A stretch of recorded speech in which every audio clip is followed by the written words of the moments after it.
పహల్గాంలో ఉగ్రవాదుల దాడి ప్రస్తుతం ఇండియా పాకిస్తాన్ మధ్య యుద్ధ వాతావరణం నెలకొన్న నేపథ్యంలో ప్రముఖ ఆధ్యాత్మిక గురువు దత్తపీఠాధిపతి శ్రీ గణపతి సచ్చిదానంద స్వామి సంచలన వ్యాఖ్యలు చేశారు.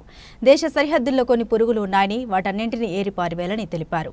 అనంతపురం జిల్లా రాప్తాడు మండలంలో లక్ష్మీ నరసింహస్వామి విగ్రహ ప్రతిష్ఠ కార్యక్రమం నిర్వహించారు. అనంతరం ఆయన మీడియాతో మాట్లాడుతూ ఉగ్రవాదుల్ని పట్టుకుని శిక్షించాలన్న దృష్టి కేంద్రానికి ఉన్నట్లు తెలుస్తోందని, ఈ సందర్భంగా కేంద్ర ప్రభుత్వానికి తన ఆశీస్సులు అంటూ ఆయన తెలిపారు. ప్రపంచంలో మనుషులందరూ సమానమని, అన్ని దేశాలు కూడా సమానమని, కానీ కొన్ని పురుగులు దీన్ని నాశనం చేస్తూ ఉంటాయని, అందుకే మనల్ని రక్షించుకోవాలంటే చీడ పురుగులకు పురుగుల మందు కొట్టాల్సిందేనన్నారు. మన దేశమే కాదు ప్రపంచంలో ఎక్కడ ఉగ్రవాదం ఉండకూడదని ఆయన ఆకాంక్షించారు. ధర్మం ఆధారంగా చంపడం తనకు చాలా బాధ కలిగించిందన్నారు. ఉగ్రవాదాన్ని ఎదుర్కొనే శక్తి మన వారికి కలగాలని, అలాగే అంతటా శాంతి నెలకొల్లాలని శ్రీ గణపతి సచ్చిదానంద స్వామి ఆకాంక్షించారు.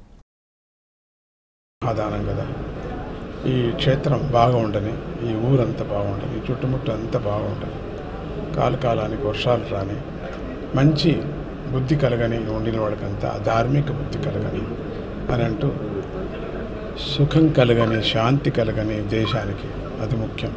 అందరూ భయపెడుతున్నాము, యుద్ధభయం యుద్ధం చేయటం 2 నిమిషాల్లో అవుతుంది. దానికి అన్నీ సమకూర్చుకోవాలి కదా. చూసుకొని ఎక్కడ ఎవరు తప్పు చేశారు వాళ్ళని పట్టుకొని వాళ్ళను మనం కొట్టాలా అనే ఒక దృష్టి కేంద్రానికి ఉన్నట్టుంది. చూస్తే అది ఆశీర్వదిస్తున్నాను. అన్ని దేశాలు మనకు కావాలి కదా. కాబట్టి అందరికీ వాళ్లకు సద్బుద్ధి, 10 మంది మంచి వాళ్ళలో ఒక పురుగు ఏదో ఉంటుంది కదా. అట్లా అక్కడ కూడా కొన్ని పురుగులు ఉన్నాయి. ఇక్కడ మన రాష్ట్రంలో కూడా పురుగులు ఉన్నాయి. అన్ని చోట్ల పురుగులు ఏరేయాల. స్వామి కృపతో అన్ని చోట్ల కూడా ఏరేయాల. మనం ఊరికే ఉండకూడదు. ఆ పురుగులకంతా సద్బుద్ధి పుట్టింది. పురుగులకంతా మనం ఏం చేస్తాం? తుస్సని మందు కొడతాం. అట్లా కొట్టక తప్పదు. మనం రక్షించుకోవాలి కదా. పురుగులు మన మీద పడతాయి, అందుకని రక్షించుకోవాలి. మన దేశమే కాదు, ఇంకొక దేశం కాదు. టెర్రరిజం అనేది ఉండకూడదు. ఒక్కటే చాలా కష్టమవుతుందంటే, ధర్మం అడిగి చంపారు కదా, అదొక్కటి లోపల కొత్త అంటుంది. తప్పితే ఇంక నాకేమీ కాదు. అందరూ ఒకటే మనుషులు కదా. సద్బుద్ధి వాళ్ళకి పుట్టని ఎదుర్కొనేటువంటి శక్తి మన పౌరాలకు అందరికీ కూడా, మన దేశంలో ఉండిన వాళ్ళందరికీ శాంతి జరుగుతుంది. శిక్ష శాంతి.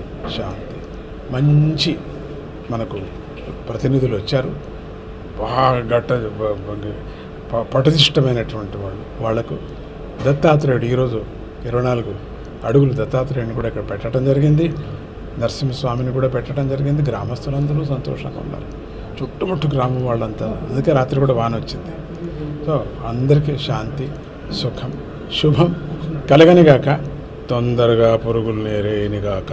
జై గురుదత్త.